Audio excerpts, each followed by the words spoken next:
So hello everyone, welcome to my channel study for you. So guys, जैसा कि आज जो आपका एसएससी एमटीएस का 5 फरवरी के फर्स्ट शिफ्ट का एग्ज़ाम हो गया है दोस्तों, जिसका जो है मैं आपको बिल्कुल 100% एक्यूरेट आंसर के साथ जो है इस वीडियो में बताऊँगा।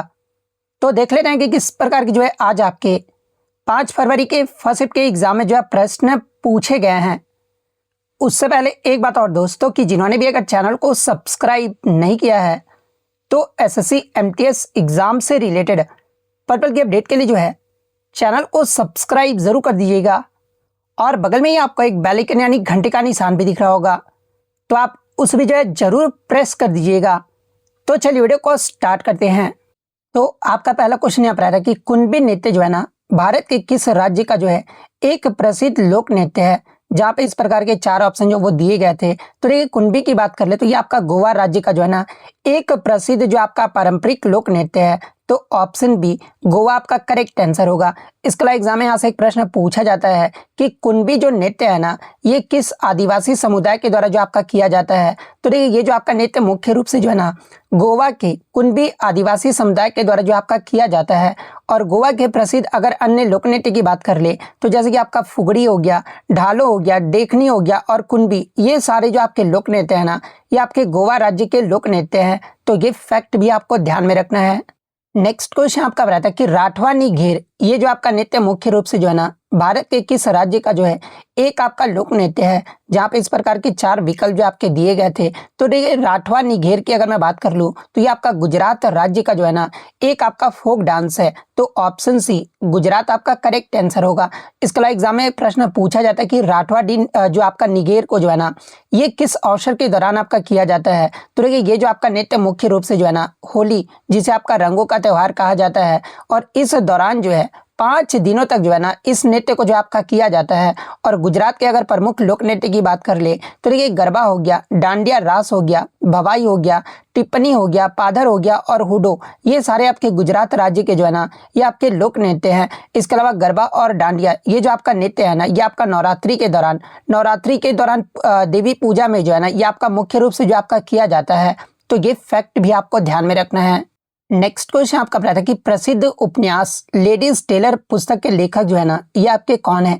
जहाँ पे इस प्रकार के 4 विकल्प जो आपके दिए गए थे। तो देखिए, मैं आपको बता दूं कि इस उपन्यास की लेखिका जो है ना ये आपका प्रिया हजेला है। और ये जो इनका पहला उपन्यास था, जिसे आपका मतलब कि हार्पर कॉलिंस के द्वारा जो है ना ये आपका प्रकाशित किया गया था। इसके अलावा अगर बात कर ले लेडीज टेलर, ये जो पुस्तक है ना ये आपका किस विषय पर आपका आधारित है। तो देखिए, ये जो आपका कहानी 1947 के भारत पाकिस्तान विभाजन की जो है ना पृष्ठभूमि पर जो है आपका आधारित है।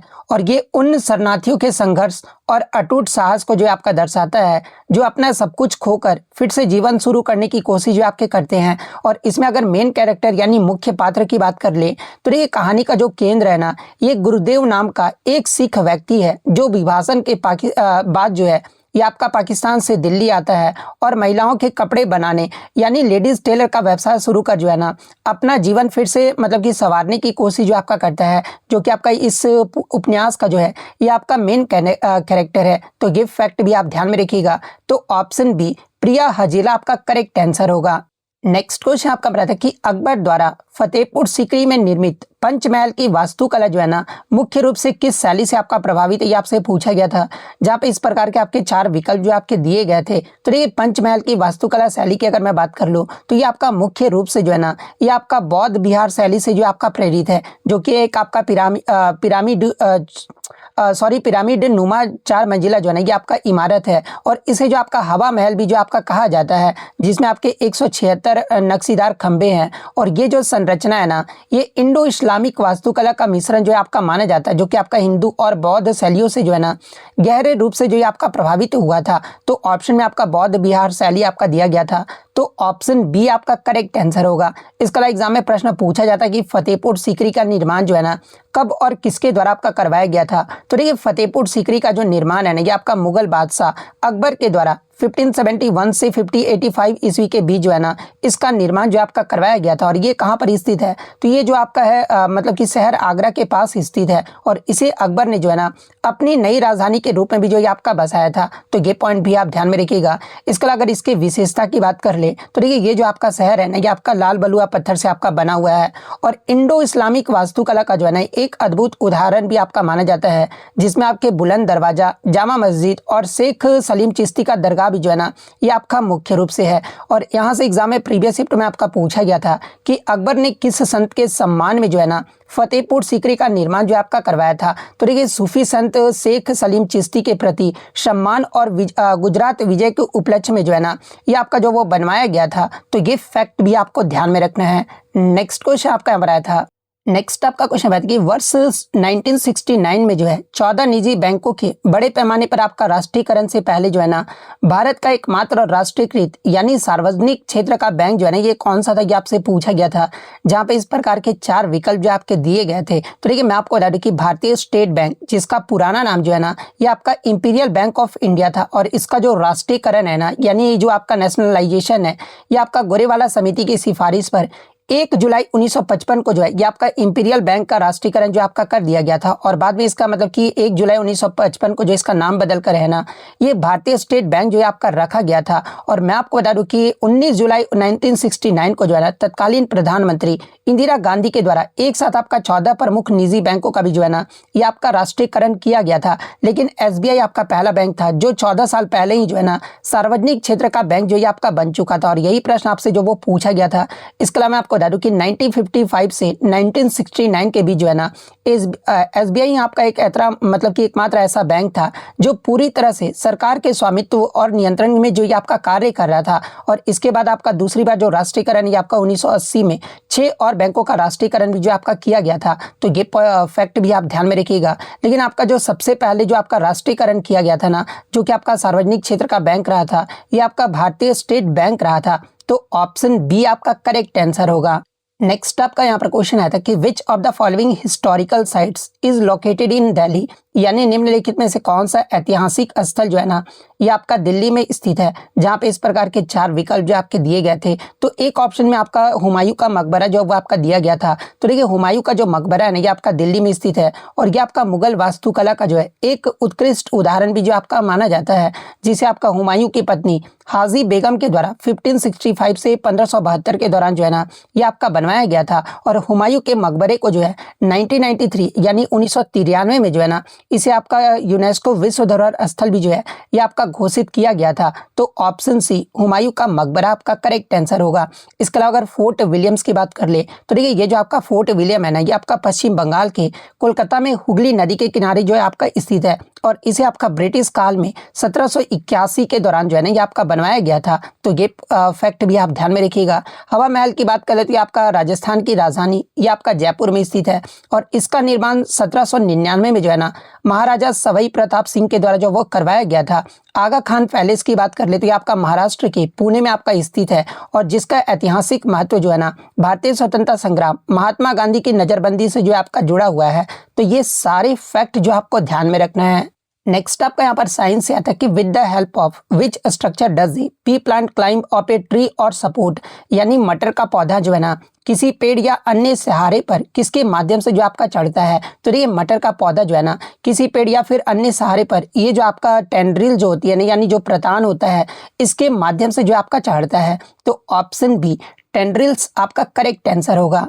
नेक्स्ट आपका यहाँ पर आता है कि 297 ईसा पूर्व में चंद्रगुप्त मौर्य के बाद जो है ना मौर्य सिंहासन पर कौन बैठा था, ये आपसे पूछा गया था, जहाँ पे इस प्रकार के 4 विकल्प जो आपके दिए गए थे। तो देखिए मैं आपको बता दूं कि 297 ईसा पूर्व में चंद्रगुप्त मौर्य के बाद जो है ना उनका पुत्र जो है ये आपका बिंदुसार जो है ना ये मौर्य सिंहासन पर जो आपका बैठा था। और बिंदुसार की बात कर ले तो आपका मौर्य वंश के जो है ये आपके दूसरे शासक रहते हैं और इनका जो आपका मतलब कि शासन काल है ना ये आपका 297 ईसा पूर्व से 273 ईसा पूर्व तक जो है इनका शासन काल रहा था। इसके अलावा मैं आपको बता दूं कि चंद्रगुप्त मौर्य ने जो है ना 297 ईसा पूर्व के आसपास ही जो है ये आपका जैन धर्म जो अपना मतलब कि अपना लिए थे और अपने पुत्र बिंदुसार के पक्ष में जो है ये आपका सिंहासन जो ये आपके त्याग दिए थे। इसके बाद हुई आपके जैन मुनि भद्रबाहु के साथ जो है ना श्रवण बेलगोला यानी कर्नाटक भी जो है आपके चले गए थे, जो कि यहाँ से प्रश्न एग्जाम में पूछा भी जाता है। इसके अलावा बिंदुसार को यूनानी लेखकों द्वारा जो है ना अमित्र घात भी जो है आपका कहा गया है। और अमित्र घात का मतलब क्या होता है, जिसका अर्थ क्या होता है ना कि शत्रुओं का वध करने वाला, ये जो इसका अर्थ होता है। तो ये पॉइंट भी आप ध्यान में रखिएगा। और धार्मिक झुकाव की बात कर ले तो ये जहाँ चंद्रगुप्त मौर्य ने जो है ना ये आपका जैन धर्म अपनाया था, वहीं बिंदुसार ने जो है ना आजीविक संप्रदाय का अनुयायी मतलब कि अनुयायी था। तो ये फैक्ट भी आप ध्यान में रखिएगा। और अगर मौर्य वंश के अगर क्रोनोलॉजी यानी क्रम के बारे में बात कर ले, जहाँ से एग्जाम में प्रश्न पूछा जाता है, तो ये मौर्य वंश की स्थापना ये आपका चंद्रगुप्त मौर्य के द्वारा जो वो किया गया था। और किसकी सहायता से, तो चाणक्य की सहायता से जो है ना नंद वंश के धनानंद को हराकर जो है इन्होंने मौर्य वंश का न्यू यानी स्थापना जो वो किए थे। और चंद्रगुप्त मौर्य का जो आपका शासनकाल है आपका 322 से ईसा पूर्व से 297 या 98 ईसा पूर्व तक ये आपका रहा था। फिर आपका दूसरे नंबर पे जो है आपके मतलब कि बिंदुसार रहे थे। इनका शासनकाल आप यहाँ पे देख सकते हैं, जो कि चंद्रगुप्त मौर्य के पुत्र और उत्तराधिकारी भी जो आपके रहे थे। इसके बाद आपका अशोक महान को जो आपका बनाया गया था। और अशोक महान का जो शासनकाल है ना ये आपका 273 से 232 ईसा पूर्व तक जो आपका माना जाता है, जो कि आपके बिंदुसार के पुत्र थे, जो अपनी प्रशासनिक कुशलता और बौद्ध धर्म के प्रचार के लिए जो है ना ये आपके प्रसिद्ध हुए थे। इसके बाद आपके दशरथ मौर्य जो आपके बनाए गए थे, जिनका कार्य मतलब शासनकाल 232 से 224 ईस्वी पूर्व रहा था। और ये जो आपके अशोक के पौत्र यानी पोते भी जो आपके रहे थे। वहीं अगर इसके बाद आपका संप्रति बनाए गए थे, जिनका शासनकाल आप देख सकते हैं। फिर आपका जो है शालीशुक जो है ये आपके मतलब कि इसके मौर्य वंश के जो आपके शासक रहे थे। फिर आपके देववर्मन को बनाया गया था। फिर आपके संत धवन, फिर आपके जो लास्ट शासक है ना मौर्य वंश के, ये आपके बृहद्रथ रहे थे, जिनका शासनकाल 187 से 185 ईसा पूर्व तक रहा था। और इन्होंने मतलब कि इनकी जो हत्या है ना इनके ही सेनापति पुष्यमित्र शुंग के द्वारा जो वो किया गया था। और बाद में पुष्यमित्र शुंग ने जो है 185 ईसा पूर्व ही जो है ना ये आपका शुंग वंश की स्थापना भी जो ये आपके किए थे। तो ये सारे फैक्ट जो आपको ध्यान में रखना है। यानी क्वेश्चन के आंसर की अगर मैं बात कर लूँ तो देखिए चंद्रगुप्त मौर्य के बाद सिंहासन पर कौन बैठे थे, तो ये आपका बिंदुसार बैठे थे। तो ऑप्शन बी बिंदुसार आपका करेक्ट आंसर होगा। नेक्स्ट आपका यहाँ पर था कि प्रयागराज में महाकुंभ का जो आयोजन है ना ये कितने वर्षों के अंतराल पर आपका किया जाता है, जहाँ पे इस प्रकार के आपके 4 विकल्प जो आपके दिए गए थे। तो देखिए मैं आपको बता दूं कि प्रयागराज में मुख्य जो आपका कुंभ मेला है ना ये आपका हर 12 वर्षों के अंतराल पर जो है ये आपका आयोजित किया जाता है। हालांकि मैं आपको बता दूं कि 12 कुंभ अर्थात कहने का मतलब कि 144 वर्ष पूरे होने पर जो है ना यानी 144 वर्षों के अंतराल पर जो है ये आपका महाकुंभ का आयोजन जो आपका किया जाता है। और जिसमें 2025 का जो आपका महाकुंभ है ना ये आपका विशेष रूप से कहाँ पर, तो आपका प्रयागराज में जो आपका मनाया गया है। और कुंभ मेला तो ये आपका प्रत्येक 12 वर्ष में जो है ये आपका गंगा यमुना और सरस्वती के संगम पर जो ये आपका लगता है। अर्ध कुंभ मेला जो है ये आपका प्रत्येक 6 वर्ष में आपका लगता है। और महाकुंभ मेला जो है ना ये आपका प्रत्येक 144 वर्षों के बाद जो आपका लगता है। और ध्यान आपको ये रखना कि 2025 में प्रयागराज में जो महाकुंभ का जो आयोजन है ना ये कब से कब तक किया गया था, तो आपका 13 जनवरी से 26 फरवरी 2025 तक जो है ना ये आपका महाकुंभ का आयोजन जो आपका किया गया था।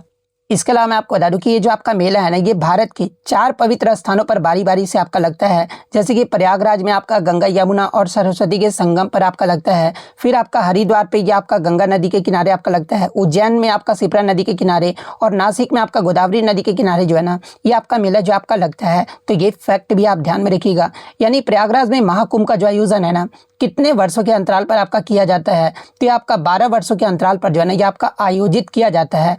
तो ऑप्शन सी 12 वर्ष आपका करेक्ट आंसर होगा। नेक्स्ट आपका यहाँ पर क्वेश्चन आया था कि Cuscuta and ticks are examples of which type of organisms, यानी अमरबेल और जो आपके चिचड़ी या फिर किलनी जो होते हैं ना ये किस प्रकार के जीवों के उदाहरण ये आपसे पूछा गया था।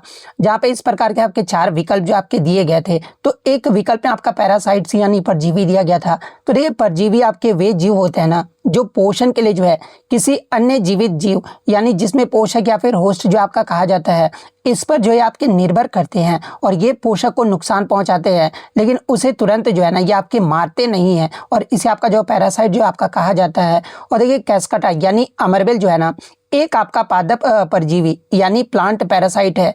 इसमें आपके क्लोरोफिल नहीं होता है, इसलिए आपका प्रकाश संश्लेषण जो आपका नहीं कर सकता है। यानी ये जो आपका दूसरे पेड़ों पर जो है ना ये आपका लिपट जाता है और अपनी विशेष जड़ों यानी होस्टोरिया के माध्यम से जो है ना उस पेड़ से तैयार भोजन जो है आपका सोख लेता है। इसके अलावा अगर टिक्स यानी चिचड़ी या फिर किलनी की बात कर ले तो ये जो आपका जंतु परजीवी यानी एनिमल पैरासाइट होता है और ये कुत्तों, मवेशियों या फिर इंसान की त्वचा पर जो है ना ये आपका चिपक जाता है और उनका खून चूसकर जो है अपना पोषण जो आपका प्राप्त करता है। और अमरबेल और अगर अंतर परजीवी के मतलब कि अंतर की बात कर ले तो देखिए अमरबेल जो होता है ना एक आपका अंतर परजीवी की तरह आपका व्यवहार करता है और जो कि आपका भोजन को सोखता है, जबकि जो आपका किलनी यानी जो आपका टिक्स होता है ना एक आपका जो है एक्टोपैरासाइट यानी बाह्य परजीवी होता है जो शरीर के बाहर रखकर जो है ना ये आपका पोषण जो आपका लेता है। लेकिन आपके जो अमरबेल और जो आपके किलनी होते हैं ना ये किस प्रकार के जीव के आपके उदाहरण होते हैं, तो ये आपका पैरासाइट्स यानी परजीवी के ही जो ये आपके उदाहरण होते हैं। तो ऑप्शन सी पैरासाइट्स आपका करेक्ट आंसर होगा। नेक्स्ट आपका क्वेश्चन है, देखिए DPIIT के आंकड़ों के अनुसार जो है ना वित्तीय वर्ष 2024-25 की पहली छमाही यानी अप्रैल से सितंबर में भारत में सबसे अधिक जो आपका प्रत्यक्ष विदेशी निवेश जो है ना यानी FDI की बात कर ले, फॉरेन डायरेक्ट इन्वेस्टमेंट आकर्षित करने वाला राज्य कौन सा, ये आपसे पूछा गया था। तो देखिए इस तिमाही में यानी 2024-25 की पहली छमाही में जो है ना भारत में सबसे अधिक प्रत्यक्ष विदेशी निवेश आकर्षित करने वाला जो आपका राज्य रहा था ये आपका महाराष्ट्र राज्य रहा था। तो ऑप्शन सी महाराष्ट्र आपका करेक्ट आंसर होगा। नेक्स्ट आपका क्वेश्चन बताइए, what is the average height of the troposphere the lowest layer of the atmosphere यानी वायुमंडल की सबसे निचली परत क्षोभ मंडल की जो है ना औसत ऊंचाई कितनी होती है, आपसे पूछा गया था। तो देखिए ये जो आपका क्षोभ मंडल है ना ये वायुमंडल का सबसे निचली परत है और इसका जो मतलब कि औसत ऊंचाई जो है ना ये लगभग आपका जो है 13 किलोमीटर जो आपका माना जाता है। हालांकि मैं आपको बता दूं कि ये जो आपका ऊंचाई है पूरी पृथ्वी पर जो है ना एक समान आपका नहीं होता है। जैसे कि आपका ध्रुव पर यानी पोल्स पर इसकी जो ऊंचाई है ना ये आपका कम होता है यानी लगभग आपका 8 किलोमीटर होता है और इक्वेटर यानी भूमध्य रेखा पर इसकी जो मतलब कि ऊंचाई जो है ना ये आपका अधिक होता है यानी लगभग इसकी जो ऊंचाई है भूमध्य रेखा यानी इक्वेटर पर ये आपका 18 किलोमीटर होता है। और ऐसा इसलिए होता है ना क्योंकि भूमध्य रेखा पर जो है आपके तेज संवहन धाराएं यानी कन्वेक्शन करंट्स हवा को जो है ना अधिक ऊपर तक जो है आपका ले जाता है। और इसके अगर महत्व की बात कर ले तो देखिए वायुमंडल का लगभग 75 से 80% जो आपका मास यानी द्रव्यमान जो है ना इसी परत में जो आपका पाया जाता है। और सभी जो मौसम संबंधी घटनाएं भी होते हैं ना जैसे कि बादल बनना, वर्षा, तूफान और बिजली चमकना इसी परत में होता है। तो ये पॉइंट भी आप ध्यान में रखिएगा यानी क्षोभ मंडल में ये सारी घटनाएं जो ये आपका होती है। और टेम्परेचर यानी तापमान की बात कर ले तो देखिए इस परत में ऊंचाई बढ़ने के साथ जो है ना ये आपका तापमान जो है आपका घटता है यानी प्रति 165 मीटर की ऊंचाई पर जो है ना तापमान आपका 1 डिग्री सेल्सियस जो है आपका कम हो जाता है, जिसे सामान्य जो आपका नॉर्मल लैप्स रेट भी जो है ना ये आपका कहा जाता है। तो ये पॉइंट भी आप ध्यान में रखिएगा। तो आपका जो ट्रोपोस्फेयर यानी क्षोभ मंडल की जो औसत ऊंचाई है ना ये आपका 13 किलोमीटर या फिर 12 किलोमीटर ऑप्शन में दिया गया होगा। तो ऑप्शन बी आपका करेक्ट आंसर होगा। और देखिए पृथ्वी के वायुमंडल के परत से आपके लगातार प्रश्न पूछे जा रहे हैं तो यहाँ से एक्स्ट्रा फैक्ट आप जरूर देखकर जाइएगा। जैसे कि पृथ्वी के वायुमंडल को तापमान और ऊंचाई के आधार पर जो है ना 5 मुख्य परतों में जो आपका विभाजित किया गया है, जो कि सतह के ऊपर की ओर उनकी जो औसत ऊंचाई की अगर सबसे पहले आपका कौन आता है तो ये आपका ट्रोपोस्फेयर यानी क्षोभ मंडल आता है, जो कि सतह से लगभग जो है ना 12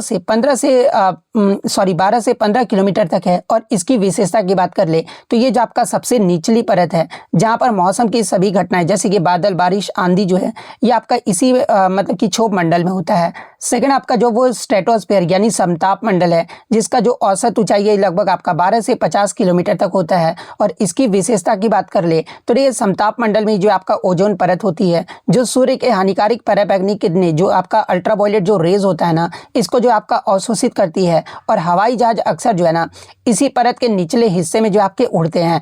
थर्ड आपका जो वो मेसोस्फीयर यानी मध्य मंडल है और इसकी जो लगभग औसत ऊंचाई है आपका 50 से 85 किलोमीटर तक है। और इसकी विशेषता की बात कर ले तो ये आपका वायुमंडल का सबसे मतलब कि ठंडा हिस्सा है और उल्कापिंड इसी परत में जलकर जो है ना ये आपके नष्ट होते हैं। फोर्थ आपका जो है थर्मोस्फीयर यानी तापमंडल है और लगभग आपका 85 से 600 किलोमीटर या फिर 700 किलोमीटर तक जो है ना ये आपका है। इसके अलावा अगर इसकी विशेषता की बात कर ले तो यहाँ तापमान ऊंचाई के साथ जो है बहुत तेजी से आपका बढ़ता है। और अंतर्राष्ट्रीय जो मतलब कि अंतरिक्ष स्टेशन और उपग्रह जो है ना इसी परत में आपका कक्षा में होते हैं। और जो सबसे लास्ट यानी जो आपका एक्सोस्फीयर यानी बहिर्मंडल है और इसकी जो औसत ऊंचाई आपका 600 से 700 किलोमीटर से लेकर जो है 10,000 किलोमीटर तक होता है। और इसकी विशेषता की बात कर ले तो ये आपका वायुमंडल की सबसे बाहरी परत है जो धीरे धीरे जो है ना आपके स्पेस यानी अंतरिक्ष में जो है ये आपका विलीन हो जाता है। तो ये सारे फैक्ट जो आपको ध्यान में रखना है।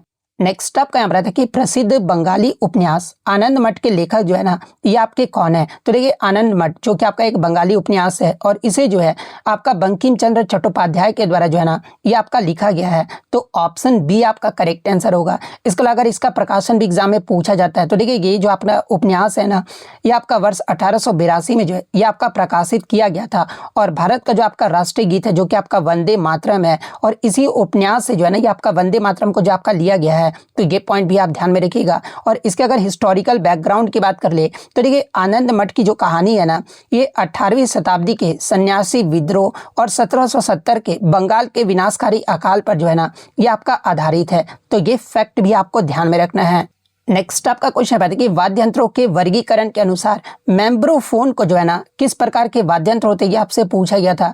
जहाँ पे इस प्रकार के 4 ऑप्शन जो आपके दिए गए थे। तो देखिए मेम्ब्रोफोन आपके वे वाद्य यंत्र होते हैं ना जिसमें आपके ध्वनि जो है एक तनी हुई झिल्ली या फिर खाल को पीटने या फिर थपथपाने से जो है ना ये आपका उत्पन्न होता है। और भारतीय शास्त्रीय संगीत में इन्हें जो है आपका अवनद वाद्य जो है ये आपका कहा जाता है। एग्जाम्पल के तौर पे अगर मैं बात कर लूँ तो देखिए ढोलक हो गया, तबला हो गया, मृदंगम हो गया, नगाड़ा हो गया, ड्रम और ढोलक, इसके जो है प्रमुख उदाहरण जो आपके माने जाते हैं। यानी ये जो आपका मेम्ब्रोफोन किस प्रकार के वाद्य यंत्र होते हैं, तो ये आपके तनी हुई झिल्ली वाले तंत्र या फिर अवनद वाद्य जो है आपके कहलाते हैं। तो ऑप्शन सी आपका करेक्ट आंसर होगा। इसके अलावा अगर अन्य वर्गीकरण की बात कर ले तो देखिए क्रोडोफोन्स ये आपके तार वाले यंत्र होते हैं जैसे कि सितार, वीणा हो गया। एरोफोन्स ये आपका हवा वाले यंत्र होते हैं जैसे कि बांसुरी और शहनाई हो गया। आइडियोफोन्स की बात करें तो आपका घन वाद्य होते हैं जो स्वयं टकराकर जो ये आपके बजते हैं जैसे कि आपका मंजीरा या फिर झांझ हो गया। तो ये फैक्ट भी आप ध्यान में रखिएगा। नेक्स्ट आपका यहाँ पर रहता है कि प्राचीन भारतीय संगीत ग्रंथ बृहदेशी के रचयिता जो है ना ये कौन है, ये आपसे पूछा गया था। जहाँ पे इस प्रकार के 4 विकल्प जो आपके दिए गए थे। तो देखिए ये जो आपका बृहदेशी जो है ना ये आपका इसकी जो रचना ये संभवतः आपका 6वीं से 8वीं शताब्दी के बीच जो है ना ये मतंग मुनि के द्वारा जो आपका किया गया था। तो ऑप्शन बी मतंग मुनि आपका करेक्ट आंसर होगा। और सबसे पहले जो आपका राग शब्द का सर्वप्रथम जो उल्लेख है ना इसी महत्वपूर्ण ग्रंथ में जो आपका किया गया था, जिसमें पहली बार आपका राग शब्द को तकनीकी रूप से आपका परिभाषित किया गया था।